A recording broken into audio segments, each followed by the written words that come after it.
Top stories. A historic moment today, the first ever all-female spacewalk. President Trump congratulates NASA astronauts over the phone. People across the nation taking part in anti-impeachment demonstrations, including one in Silicon Valley. Find out what people are saying there.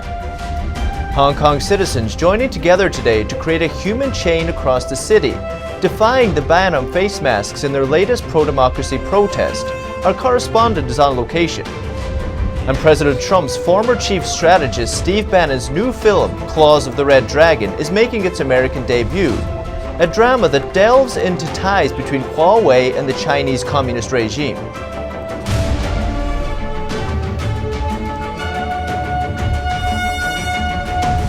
The State Department found 600 security violations related to former Secretary of State Hillary Clinton's use of a personal email server.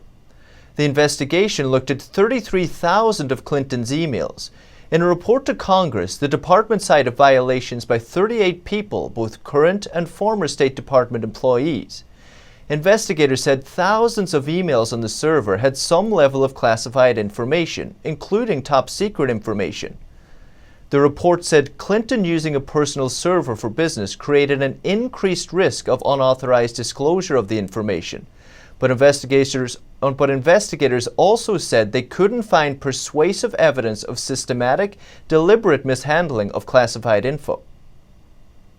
A historic Friday morning, the first all-female spacewalk is underway. President Trump talked to two astronauts over the phone.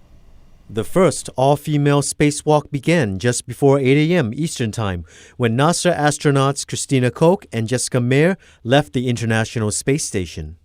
They replaced a battery unit that never came back on after new lithium-ion batteries were installed on October 11th. The pair have been training together for the last 6 years.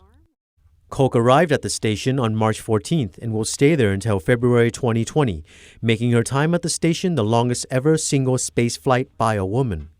Meir will spend more than 6 months on board. NASA said the spacewalk could take 5 or 6 hours. Station, this is President Donald Trump. Do you hear me? We can hear you. We can hear you. That's great. That's great. I was starting to get worried about you.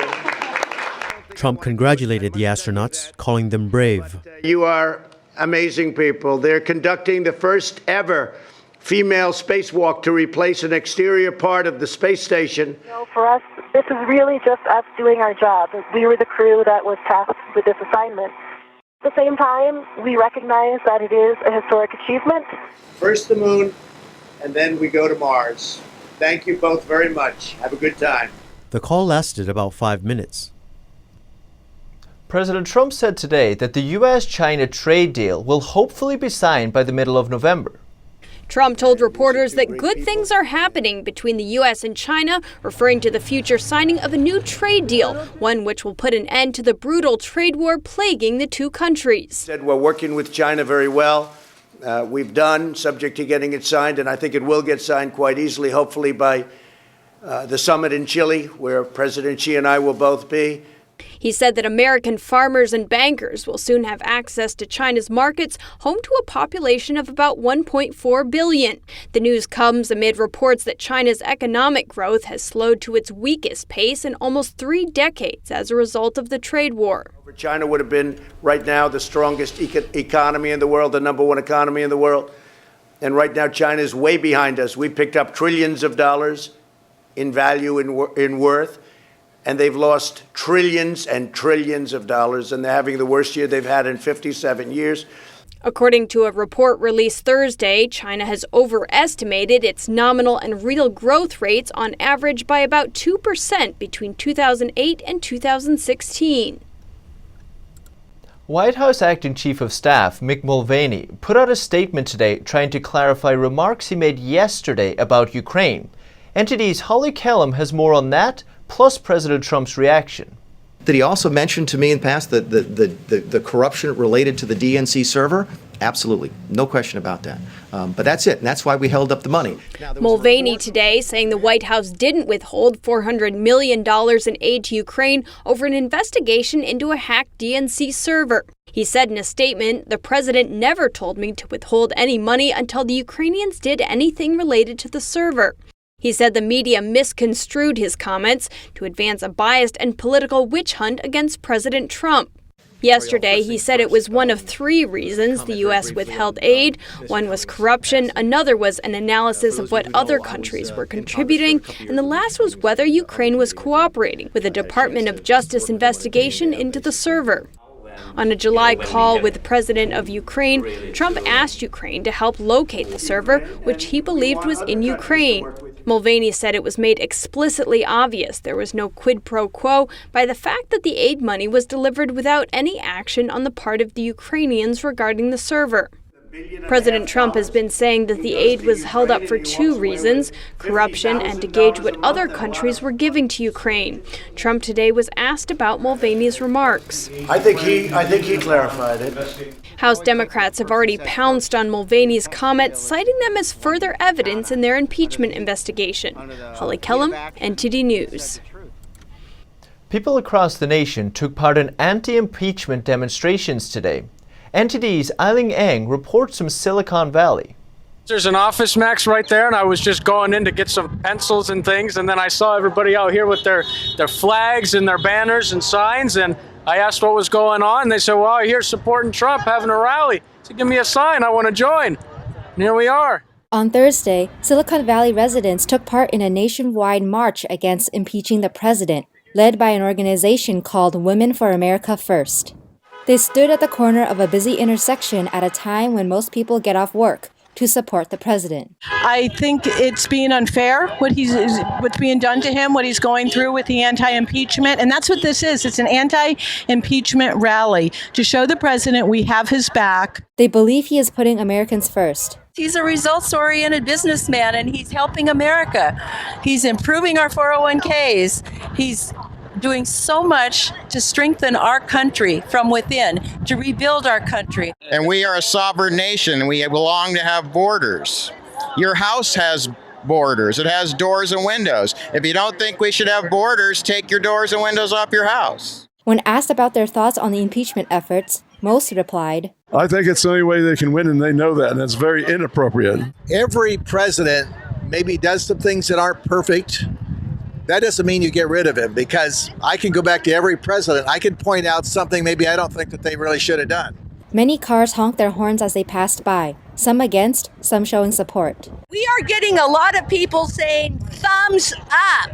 They are saying that they are not alone in the valley. I drive around with Trump signs all over my truck, and I wear this hat every day, and for every time somebody flips me off, I get 100 thumbs up. Similar rallies were held in Washington, D.C., Wyoming, Tennessee, and other parts of California. Eileen Eng, NTD News, San Jose, California.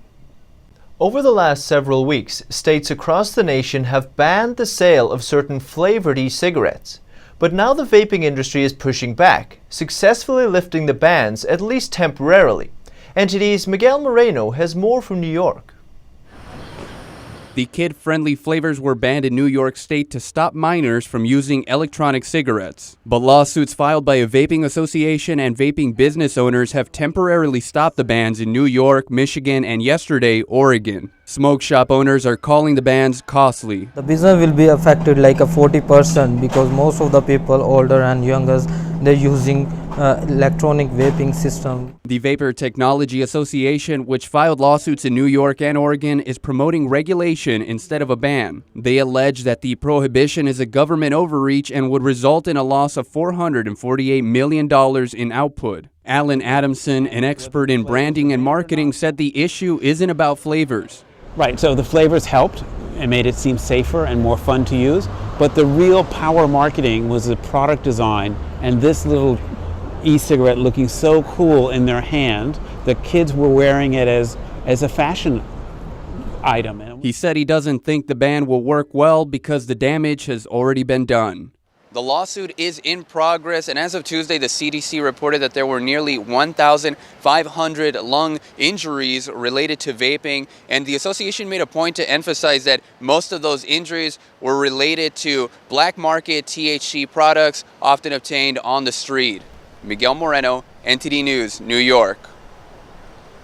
And while pro-democracy protesters are calling the face mask way, masked Hong Kong citizens formed a human chain across the city today. NTD's Jeremy Sandberg spoke with the demonstrators.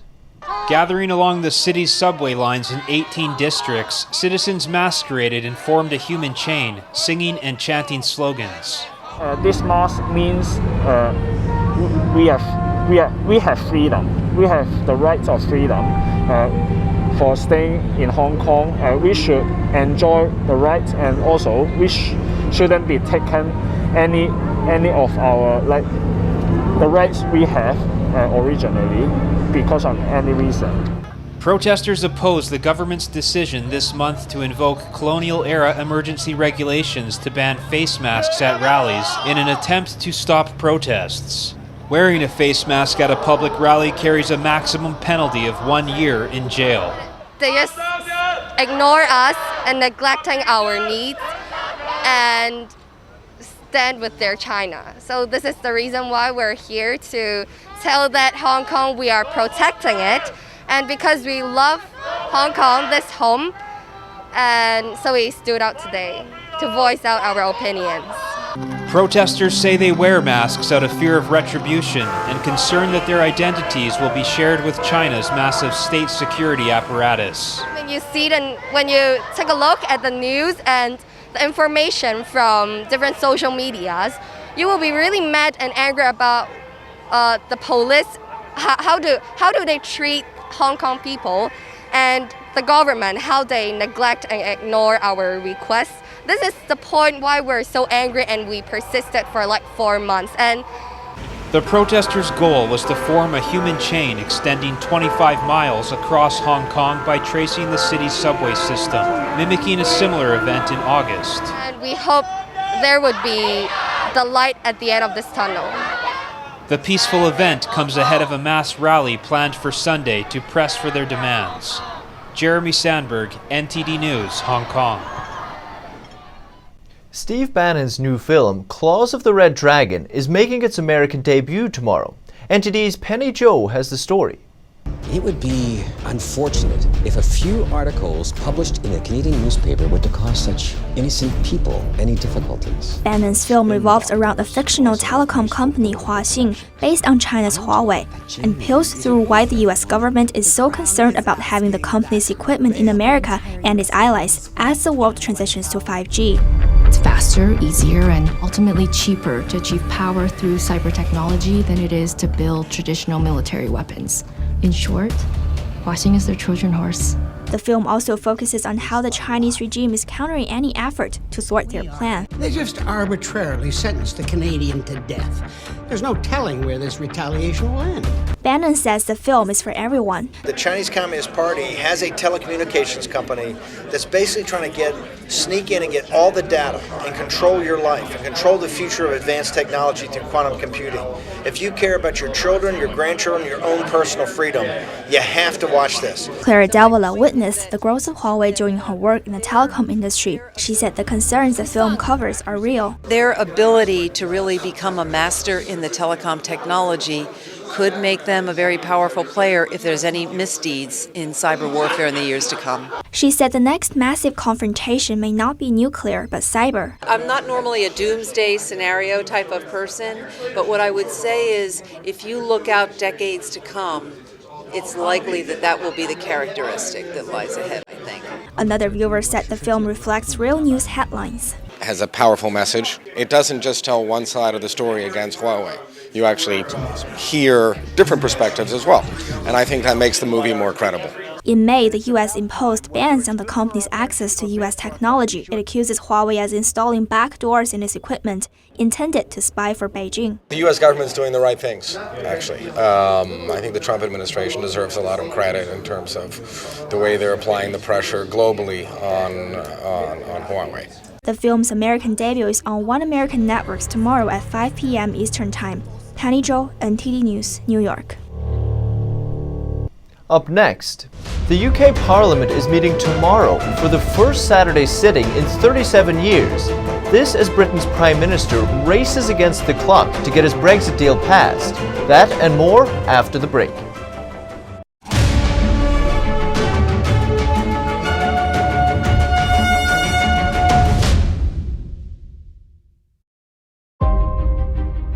The lasting beauty of traditional oil painting.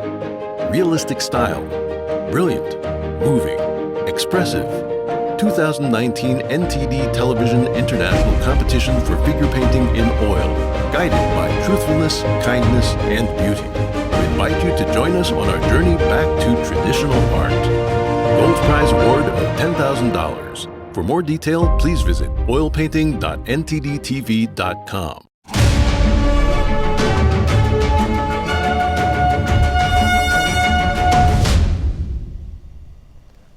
Prime Minister Boris Johnson faces a race against time to get his Brexit deal through the UK Parliament. Members of Parliament will vote on it tomorrow in the first Saturday sitting in 37 years. Jane Worrell reports from London. So there's a deal, but it still needs to pass through the UK Parliament. The vote is expected to be tight on Saturday, when members of Parliament vote on Johnson's Brexit deal. The government's confident they'll get enough votes. We're focused on Saturday. That's what's in front of us. We're confident we can get this deal through. There are 639 voting members of Parliament in the House of Commons. 287 of them are Conservatives. That's a ruling party. Boris Johnson needs 320 members of Parliament to back his deal. That's assuming nobody abstains. The Northern Irish Democratic Unionist Party and all opposition parties have said they will vote against his deal. It's hard to imagine a deal that could be worse for Scotland. It's worse even than Theresa May's deal. So, as it stands, we cannot support this deal and will oppose it in Parliament on Saturday. It's obviously not a deal we can support. We've made that assessment on the deal itself. But he could still get it over the line. Johnson will be counting on winning over former Conservative Party rebels who are now independents, many of whom he ousted after they voted for legislation blocking a no deal, as well as members of the opposition Labour Party who want to leave with a deal. All the stars would need to align for Johnson, but passing his deal is not out of the question. And it's possible that some MPs who previously, I think, have objected to the deal that Theresa May, the former Prime Minister, and the EU came up with, will now come on board simply because they fear losing Brexit altogether. So what might happen next? If the deal is approved, it's the first stage of the process. The UK would be on course to leave the EU, but it's not guaranteed there'll be enough time to do everything by October the 31st. Without an agreement, the Prime Minister is required by law to request an extension to the end of January 2020. There are only three ways for it to resolve Brexit. Either it leaves with a deal, or it leaves without a deal, or it doesn't leave the EU. And so when we're talking about extensions, more time, all of that is a delay from choosing one of those three options. Well, Saturday will be an intriguing day. It won't be an end to those familiar debates over Brexit. Jane Worrell, NTD News, London. Following the recent attack at a Paris police station in which an IT worker killed 4 employees, French police are now worried about the possibility of other attacks from within. NTD's David Vivez has the story. How many radicalized employees stand within France's law enforcement institutions? This is a question authorities are asking following the October 2nd attack at the Paris police station. The radicalized employee who had converted to a branch of Sunni Islam killed 3 police officers and an administrative worker with a knife before being shot dead by police. The attacker, Michael Harpone, had security clearance to deal with confidential intelligence information. Investigators found a USB device in Harpone's office containing personal data about his colleagues. That information could be useful for terrorists who want to attack policemen in their homes. We are very scared in the police force. To whom was this information transmitted? Some police officers have sent their families to the provinces. They don't want to wait for terrorists to come in through a window and kill everyone. According to a June report by Member of Parliament Eric Diard, there are 29 employees suspected of being radicalized among the police and military. But the police union thinks the number is much higher. We are happy that such a report exists and gives basic information, but we are afraid that the number has been underestimated, though they declined to comment by exactly how much. Harpoon showed signs of supporting the Charlie Hebdo terrorist attack in Paris in 2015. This was reported to a superior by his colleague, but he was never identified as being radicalized by the police administration. For Diard, that's a failure of the system.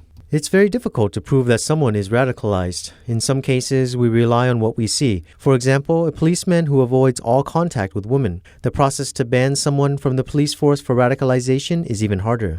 Following the Paris police station attack, 2 policemen identified as being radicalized have had their weapons confiscated. 5 people were arrested, including the mosque imam of Ghana City, which is close to the jihadist movement that was suspected to be in contact with Harpoon. According to France's security minister, the risk of a terrorist attack in France remains from high to very high. Up next, the Art of Jen Shan Ren International Art Exhibition shines a light on those persecuted for their faith. Hear the stories from family members. That and more after the break.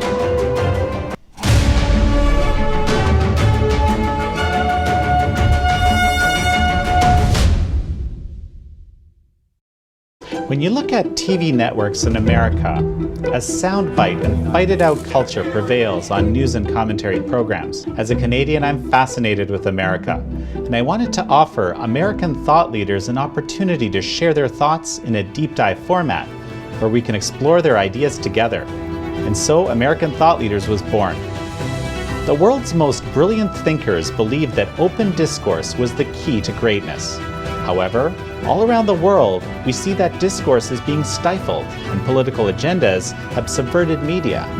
The Epoch Times launched its Global Thought Leaders program to bring back this great tradition of free thought. As the host of American Thought Leaders, every week I interview some of the most intriguing minds on the most pressing issues of our time. Be sure to check out our new episodes every week.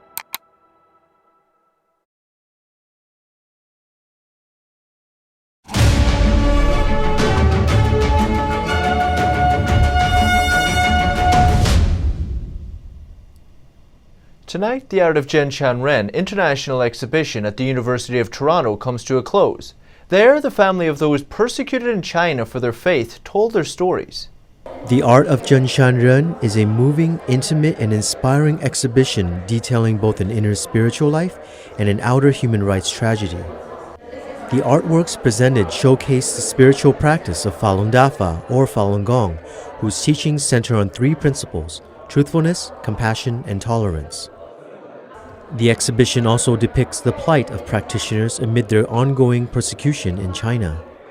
One of the paintings is entitled Homeless. It depicts a little girl coming home from school to find no one there to open the door for her. She stands outside with tears rolling down her cheeks. Hope Chen, who helped organize the event, recalls the first time her father was arrested while appealing to the communist authorities when she was just 6 years old. And when I got home, I knocked on the door and called my father's, but no one answered.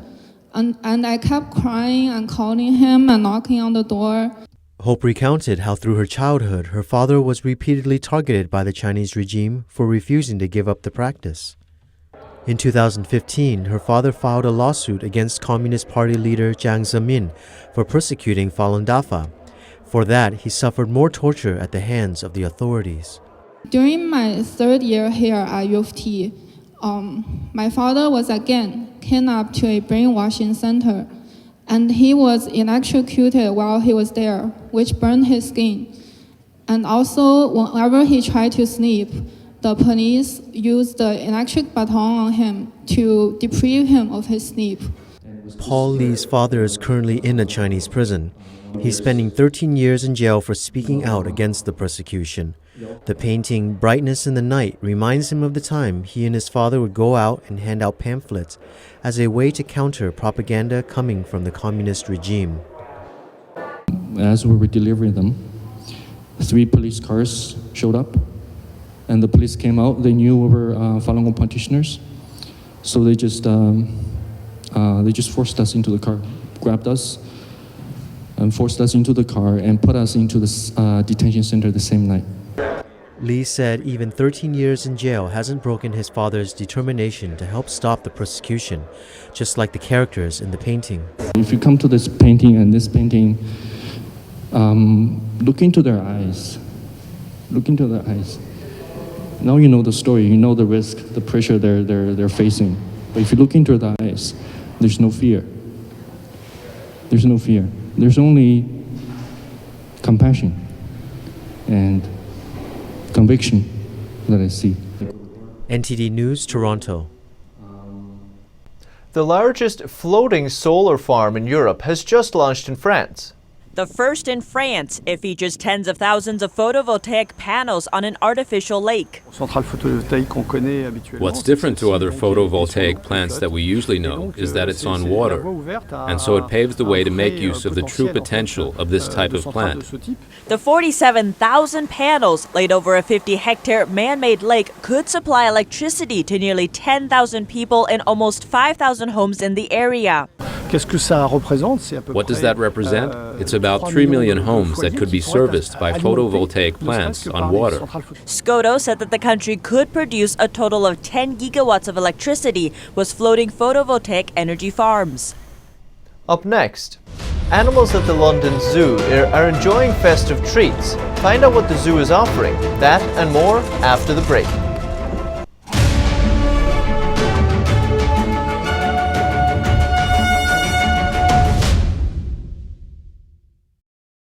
Our investigative reporters at the Epoch Times have spent 18 months uncovering the biggest political scandal in modern history. We connected the dots around Spygate, the actions by Obama-era officials against Trump's 2016 presidential campaign. Join me on Declassified as we bring you up-to-date developments on this unfolding scandal.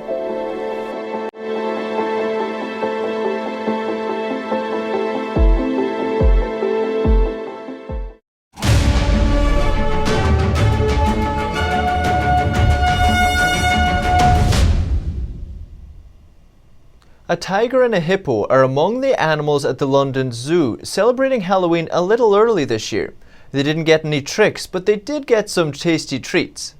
Asim, the Sumatran tiger, putting his paws around a massive pumpkin weighing a whopping 93 pounds. The pumpkin flavored for the season with cumin and red meat. Asim's a big fan of Halloween. The smell of the pumpkin, obviously, he enjoyed very much. And the sight of the pumpkin as well is something new, and that helps to keep him mentally stimulated as well as physically stimulated. Asim wasn't the only zoo resident getting into the Halloween spirit. A pygmy hippo stomped its way to the pumpkin patch to enjoy a special spooky breakfast. Ring-tailed lemurs picked out sweet potato treats from cauldrons hanging from branches or searched in jack-o'-lanterns on the ground. Visitors can enjoy the Halloween festivities at the London Zoo starting Saturday. And that's all for today's NTD News. Thanks for tuning in. I'm Paul Graney.